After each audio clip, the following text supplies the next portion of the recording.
I was the permanent stain on my mother's flawless country club reputation. To her high society friends, I was just a military tomboy playing in the dirt. But their polite, venomous sneers turned to absolute dead silence the day the United States Secretary of Defense landed a Black Hawk helicopter on their pristine golf course just to shake my hand. The crystal chandeliers of the Charleston Heritage Country Club cast a warm, golden glow over the annual summer solstice gala, but all I felt was the icy chill of judgment. I was 26 years old, a captain in the United States Army, and the commander of a combat engineer company. I had jumped out of perfectly good airplanes, navigated the punishing obstacle courses of sapper school on 3 hours of sleep, and earned the respect of 120 combat-hardened soldiers. Yet, sitting at table 4, wearing a tailored navy silk dress that cost more than my first car, I felt like an imposter, or worse, a disappointment. My mother, Patricia Harrington, sat to my right, her posture rigid, her smile painted on with the precision of a sniper. She was the queen bee of Charleston's elite, a woman whose life revolved around charity auctions, debutante balls, and keeping up appearances. And I was her biggest PR disaster. Across the table sat Margaret Winston and Beatrice Caldwell. They were the kind of women who wore their wealth like armor and wielded passive aggression like a scalpel. Margaret's daughter, Madison, was sitting next to her, dripping in Tiffany diamonds and a smug sense of superiority. Madison and I had grown up together, but while she spent her 20s climbing the corporate ladder at a boutique wealth management firm, I spent mine learning how to blow up bridges and build them back together under enemy fire. "So, Chloe?" Margaret cooed, taking a delicate sip of her champagne. Her eyes flicked down to my hands, which were resting on the white linen tablecloth. "Are you still doing that little army phase? Patricia tells me you're out in the woods fixing loud trucks." I forced a polite smile, feeling my mother tense beside me. "I'm a combat engineer, Mrs. Winston. I command a company in the 326th Engineer Battalion. We specialize in mobility and counter-mobility operations." Beatrice laughed, a high tinkling sound that grated on my nerves. "Oh, listen to those big words. So, essentially, you're a mechanic who camps? Goodness dear, aren't you worried about your skin? The sun damage out there must be absolutely brutal. Madison just gets a light peel every month, don't you, sweetie?" Madison offered a condescending pout. "It's so brave of you, Chloe. Honestly. I just couldn't imagine throwing my degree away to be a military tomboy. And the men, are there even any suitable husbands in the enlisted ranks? Or are they all just, working class?" I felt a spark of white-hot anger flare in my chest. But before I could defend my soldiers, men and women who had more integrity in their pinky fingers than this entire room had combined, my mother intervened. "Oh, Chloe," Patricia said, waving her hand dismissively, her cheeks flushed with embarrassment. "She always was a tomboy, always rolling in the mud when the other girls were playing house. We're just hoping she gets it out of her system soon so she can come back, join her father's firm, and finally settle down." The betrayal stung worse than tear gas. Get it out of my system. As if my career, my sacrifices, and the lives of the soldiers under my command were just a childish tantrum I was throwing to spite her. I looked down at my hands. Margaret was right about one thing. They didn't belong at this table. They were calloused, scarred from handling heavy steel cables, and there was a faint, permanent burn mark on my left wrist from a brass casing that had caught me on a live fire range at Fort Leonard Wood. "Actually, Mom," I said, my voice dangerously calm, cutting through the polite chatter, "I don't plan on getting it out of my system. I just got my orders for a forward deployment. We ship out to Eastern Europe in 3 weeks." The table went dead silent. You would have thought I had just announced I was joining a circus. "Eastern Europe?" Margaret gasped, clutching her pearls in a cliché display of horror. "But Chloe, the news, it's so unstable over there right now. Why would you willingly go to a place like that?" "Madison is going to Aspen for the winter." "Because it's my job, Mrs. Winston," I replied, standing up from the table. I dropped my linen napkin next to my barely touched filet mignon. "And respectfully, while Madison is skiing, my engineers and I will be making sure the borders of our NATO allies remain secure. Please excuse me. I have to pack." As I walked away, my spine straight and my shoulders squared, I heard Beatrice whisper loudly to my mother, "Oh, Patricia, you poor thing. To raise a daughter with all these advantages, only for her to want to live like a ditch digger." I didn't look back. I stepped out into the humid South Carolina night, stripped off the uncomfortable diamond earrings my mother had forced me to wear, and tossed them into my purse. I couldn't wait to get back to my base. I couldn't wait to get back to reality. 4 months later, the smell of expensive perfume and roasted filet mignon was a distant, laughable memory, replaced by the choking stench of diesel exhaust, ozone, and freezing mud.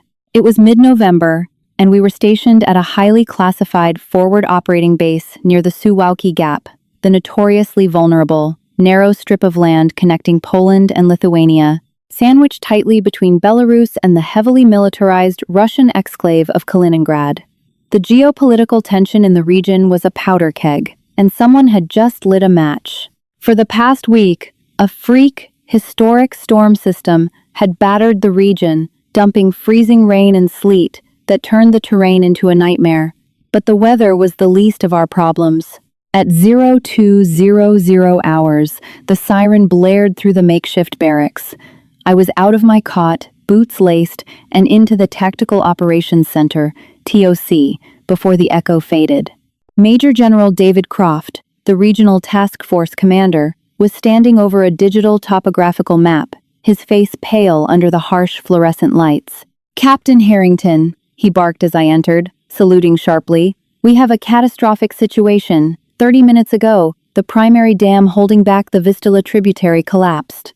"Structural failure from the storm, sir?" I asked, stepping up to the screens. General Croft locked eyes with me. "Intel suggests it was aided by unacknowledged hostile actors. Sabotage. The floodwaters have completely washed out the vital reinforced bridge at Checkpoint Charlie." My blood ran cold. "Sir, the 3rd Armored Brigade combat team was moving through that valley." "They still are," the general said grimly. "A massive convoy of Abrams tanks, Bradley fighting vehicles, and British supply trucks are currently trapped in the low ground. The floodwaters are rising at a rate of 3 feet an hour. They can't go back because the mudslides have blocked the rear pass. Their only way out is forward, across the washed-out checkpoint. If they don't cross in the next 6 hours, we lose 80 vehicles and potentially 400 personnel to the flood." He pointed a thick finger at the map.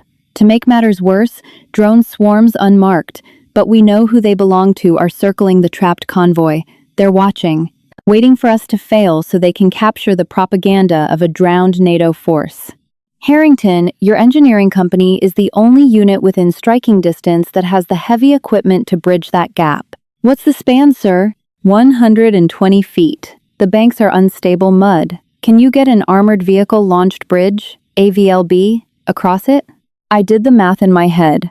An AVLB could span 60 feet. We would need to set up a Bailey Bridge or a Dry Support Bridge, DSB, under horrific conditions, in the dark, in freezing rain, while the ground beneath us was literally washing away. It was a suicide mission for the equipment and highly lethal for my soldiers. "Yes, sir," I said without hesitation. "We'll get them across." 30 minutes later, I was in the commander's hatch of a JLTV, leading a convoy of heavy engineering equipment through a blinding sleet storm. The mud was so thick, it threatened to swallow our tires whole. Beside me, my platoon sergeant, Sergeant First Class Thomas Miller, a grizzly, 20-year veteran from Texas, was coordinating the logistics over the radio. "Captain, the ground sensors are reading the banks at the checkpoint as pure sludge," Miller said over the headset, shouting over the roar of the engine. "If we put the launcher vehicle too close to the edge, the weight of the bridge is going to cause a localized landslide. We'll lose the rig into the river." "We have to stabilize the bank first," I replied, my mind racing. "Miller, have the combat earth movers push every rock and piece of debris they can find to the river's edge. But it won't be enough. We need a solid foundation on the near side." When we arrived at the site, the roar of the raging, freezing river was deafening. Across the chasm, I could see the headlights of the trapped armored convoy, boxed in by rising black water. The water was already up to the treads of their lead tanks. Panic was starting to set in on the radio net. We immediately went to work. The floodlights cut through the sleet, illuminating a scene of sheer, desperate chaos. My soldiers, covered head to toe in freezing mud, worked like a synchronized machine. But the bank was giving way faster than we could reinforce it. "Captain!" yelled Lieutenant Harrison, running up to me, his face smeared with grease and dirt. "The soil is too saturated. The earth movers are just pushing soup. If we try to deploy the bridge, the launcher is going down." I looked at the swirling black water, then at the trapped soldiers across the gap. If we failed, they died. Period. "We blow it," I said. Harrison stared at me like I was insane. "Ma'am?" "The bedrock is exposed about 15 feet down," I shouted, pointing to a sheer drop-off near the edge. "If we use C4 to blast away the saturated topsoil and the unstable overhang, we can create a ramp straight down to the solid bedrock. We deploy the bridge from the lower, stable elevation. The angle will be steep, but the tanks have the horsepower to climb it." "Ma'am, rigging explosives in this mud. If the blast radius goes even slightly too wide, it'll take out our equipment. Then we make sure it doesn't go wide. Get the demo team. I'm doing this myself." For the next 45 minutes, I was on my hands and knees in the freezing, toxic sludge of the riverbank. Every time my mother's friends had mocked me for getting my hands dirty flashed through my mind, replaced instantly by the hyper-focus of survival. My fingers were completely numb as I packed the C4 into the mud, calculating the exact trajectory of the blast to shear off the weak soil without compromising the bedrock beneath. "Fire in the hole!" I screamed over the radio, diving behind a reinforced bulldozer blade. The explosion ripped through the storm, sending a geyser of mud and rock 100 feet into the air. When the smoke cleared, it was beautiful. The unstable bank was gone, leaving a harsh but solid bedrock shelf. "Bring up the launcher," I ordered over the radio.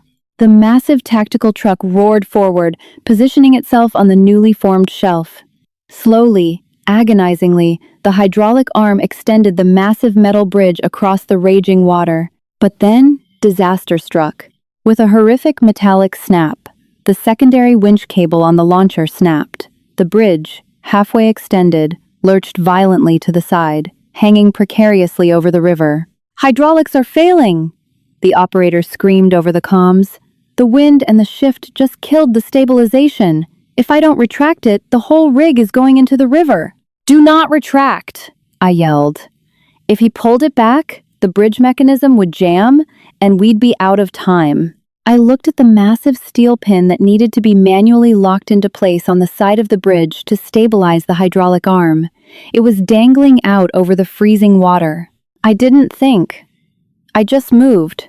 I sprinted toward the launcher, grabbed a safety harness, and hooked it to the side rail. "Captain, what the hell are you doing?" Sergeant Miller screamed. "Keep tension on the primary line," I yelled back, climbing onto the slick, icy steel of the half-deployed bridge. The wind howled, threatening to throw me into the black abyss below. I crawled on my stomach, the metal freezing through my uniform. I reached the broken winch assembly. The locking pin, a heavy steel rod the size of my forearm, was jammed just out of reach. Hanging half off the bridge, the raging river inches below my face, I used my boots to anchor myself and grabbed the steel pin with my bare hands. The metal was so cold it burned, slicing into my palms.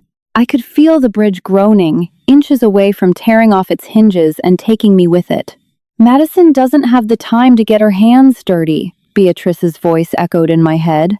With a feral scream, I put every ounce of strength I had into my arms, hauling the heavy steel mechanism upward. Blood from my torn palms made the metal slippery, but I refused to let go. I slammed the pin into the locking chamber. Clack. "It's locked! Extend it!" I screamed, rolling backward as the hydraulics re-engaged. The bridge slammed down onto the far bank with a massive, earth-shaking thud. We had done it. "Convoy Commander, this is Charlie 6. I gasped into my radio, lying flat on my back in the freezing mud, my hands bleeding freely. "The bridge is secure. Bring them across." For the next 3 hours, I stood by the edge of the bridge, watching as M1 Abrams tanks, heavily loaded Bradleys, and supply trucks roared across our makeshift lifeline. The water had risen so high it was lapping at the bottom of the bridge, but the steel held. As the final command vehicle crossed to our side, the rear door of the Bradley popped open. A figure stepped out into the rain, flanked by Special Forces operators. It wasn't just a convoy commander, it was a four-star general from NATO High Command, accompanied by a civilian in a Kevlar vest whose face I recognized immediately from every intelligence briefing I'd ever attended. It was the United States Secretary of Defense. The drone swarms overhead hadn't just been watching a trapped convoy. They had been trying to capture or kill the highest-ranking defense official in the country, who had been conducting a highly classified forward-line inspection when the storm and the sabotage hit. The secretary walked directly through the mud, ignoring the frantic umbrella his aide was trying to hold over him. He walked straight up to me. I was covered in dirt, soaked to the bone, and my hands were wrapped in bloody gauze supplied by a medic. I snapped a salute. "Captain Harrington, sir?" I managed to say, my teeth chattering. The Secretary of Defense didn't return the salute immediately. Instead, he looked at the bridge, then down at my bleeding hands, and then right into my eyes. "Captain," he said, his voice cutting through the storm with absolute authority. "I was watching the satellite feed from the Bradley. I saw what you did on that bridge." He reached out and, gently but firmly, grasped my bandaged, muddy hand in his. "You didn't just save 80 vehicles today," the secretary said quietly. "You saved me. You saved NATO from an international catastrophe." He turned to his aide. "Get her name. Get this entire company's names. When we get back to Washington, I want a full commendation on my desk." He looked back at me. "Son of a bitch, Captain. You are one hell of a soldier." The flight back to American soil 6 months later was a blur of exhaustion, physical therapy, and quiet reflection. The torn ligaments in my hands were healing into thick silver scars, and the frostbite on my cheeks had faded to a mild, persistent redness. I was alive, my soldiers had all made it home, and the Suwalki Gap remained secure. That was all that mattered to me. But back in Charleston, life had carried on in its superficial bubble. When I arrived at my mother's sprawling colonial estate for a mandatory 2-week leave, it was as if I had merely returned from an extended, mildly inconvenient vacation. My mother, Patricia, was in the throes of planning the Spring Azalea Festival. I was sitting in the sunroom, drinking black coffee, when the official heavy stock envelope from the Department of Defense arrived via secure courier. I opened it silently, reading the heavy black text. "What is that, dear?" my mother asked, barely looking up from her floral arrangement catalogs. "A bill for those boots you keep tracking into the foyer?" "It's a summons, Mom," I said smoothly, folding the letter. "The Pentagon. They're holding a commendation ceremony for my company next Friday. I'm receiving the Silver Star." Patricia blinked, clearly not understanding the gravity of the award. To her, a Silver Star sounded like a kindergarten attendance sticker. "Oh, well, I suppose that's nice, Chloe. Do we have to go?" Friday is the day Margaret, Madison, and I were planning to fly up to Washington, D.C. for a weekend shopping trip in Georgetown. I took a slow sip of my coffee.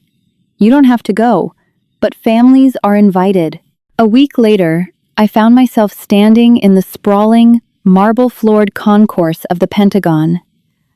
I was in my immaculate Army service uniform, the brass polished to a mirror shine, my captain's bars gleaming under the fluorescent lights. Behind me, acting as though they were being subjected to a cruel and unusual punishment, were my mother, Margaret Winston, Beatrice Caldwell, and Madison. They had decided to squeeze in my little military ceremony before their lunch reservations at a Michelin-starred French restaurant in Navy Yard.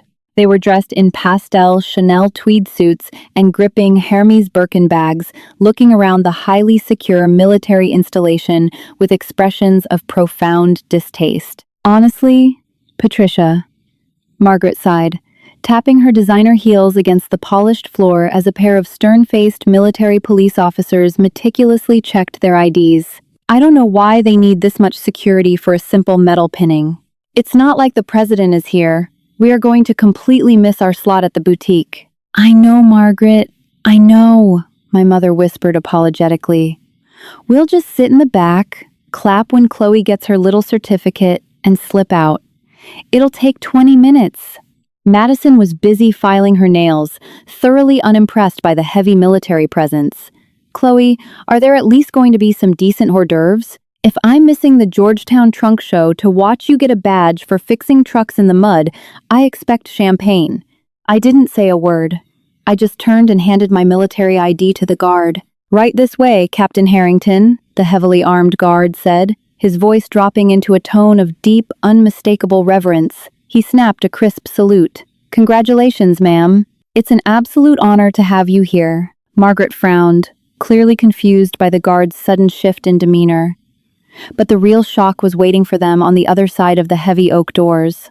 We were escorted not into a dingy, forgotten briefing room, but into the Hall of Heroes, the most sacred room in the Pentagon, reserved for the highest echelons of military valor. As the doors swung open, my mother's complaints died instantly in her throat. The room was packed. But it wasn't just my fellow soldiers. The front rows were lined with foreign dignitaries, NATO representatives, and men and women wearing the stars of generals and admirals on their shoulders. A massive press pool was sequestered in the back, cameras flashing, recording the historic event. An usher quietly directed my pale, suddenly terrified mother and her friends to the front row, directly behind a line of four-star generals. They sat down stiffly, their Chanel suits suddenly feeling very small and out of place in a room governed by history, blood, and iron. "Mom?" Madison whispered frantically to Margaret, her eyes wide as she looked around. "Why are there so many cameras? What did she do?" Before Margaret could answer, the room snapped to attention. "Ladies and gentlemen," a booming voice echoed over the PA system. "The United States Secretary of Defense, the Honorable John Reynolds." The country club ladies gasped collectively. They knew that name. John Reynolds was a titan of Washington, a prominent, highly respected figure they read about in the Wall Street Journal every morning. Secretary Reynolds walked to the podium. He was a tall, imposing man, carrying the weight of the nation's security on his shoulders. But as he looked out into the crowd, his eyes found mine, and he offered a small, knowing smile. "We are here today to honor a soldier who defines the very essence of American resolve," Secretary Reynolds began, his voice commanding absolute silence. 6 months ago, in the freezing violent storms of the Suwałki Gap, a hostile act of sabotage threatened to wipe out an entire armored brigade and plunge this nation into an international crisis. My mother's hands flew to her mouth. She stared at me, then back at the secretary, her eyes wide with shock. "Captain Chloe Harrington," Reynolds continued, "did not just command her company. When the equipment failed, when the freezing black water threatened to swallow the only bridge standing between our soldiers and certain death, Captain Harrington did not hesitate. She risked her own life, sustaining severe injuries, to manually lock a hydraulic bridge mechanism with her bare hands, dangling over a freezing abyss." He paused, letting the weight of the words settle over the silent room. "I know this," Secretary Reynolds said softly, stepping out from behind the podium, "because I was in the lead vehicle on that convoy. Captain Harrington didn't just save 80 vehicles. She saved my life." The silence in the room was deafening. I could hear Beatrice Caldwell emit a small, strangled gasp. Madison was staring at me, as if I had just grown wings. All their snide remarks about fixing trucks in the woods and ruining my skin shattered against the crushing reality of what I had actually been doing while they were getting chemical peels and attending charity galas. "Captain Harrington," Secretary Reynolds ordered gently. "Front and center." I marched forward, my boots clicking sharply against the floor, executing sharp, precise facing movements until I stood directly in front of the Secretary of Defense. He didn't just pin the silver star to my chest. He reached out, taking my scarred, calloused hands, the hands my mother's friends had mocked for being unladylike, and held them up for the entire room to see. "These are the hands that built a bridge over hell," Secretary Reynolds proclaimed, his voice thick with emotion. "And these are the hands that hold the line for the free world." The room erupted into a deafening standing ovation. Flashbulbs went off like a strobe light. Four-star generals, foreign diplomats, and hardened combat veterans all stood, clapping until their palms hurt. I turned slightly to look at the front row. Margaret Winston was staring at her lap, her face flushed with absolute humiliation. Madison was crying, though whether out of shock or embarrassment, I didn't know. But it was my mother who caught my eye. Patricia Harrington was standing. Her Chanel purse had fallen to the floor, forgotten. Tears were streaming down her perfectly powdered cheeks, ruining her expensive makeup. But for the first time in my 26 years of life, she wasn't looking at me like a problem to be fixed, or a tomboy who needed to be tamed. She was looking at me with pure, unadulterated awe. After the ceremony, as the generals and politicians crowded around to shake my hand, my mother finally pushed her way through the throng. Her friends hovered nervously in the background, too ashamed to even make eye contact with me. Patricia stopped in front of me, looking at the heavy silver medal resting on my chest, and then down at my scarred hands. "Chloe," she whispered, her voice trembling, I didn't know. I am so sorry." "It's okay, Mom," I said softly, standing tall. "I didn't do it for the country club." I turned back to my soldiers, to Sergeant Miller and Lieutenant Harrison, who were laughing and swapping stories with a group of rangers. I walked away from the pastel suits and the high society expectations, leaving them in the past where they belonged. I was exactly where I was meant to be, surrounded by my real family, ready for whatever mission came next. If my journey from a mocked military tomboy to receiving one of the nation's highest honors resonated with you, please hit that like button, share this video with anyone who needs a reminder to stay true to themselves, and subscribe to the channel. We have so many more incredible, real-life stories of resilience, bravery, and overcoming the odds coming your way every single week. Don't let the haters define your path. Subscribe now and join our amazing community.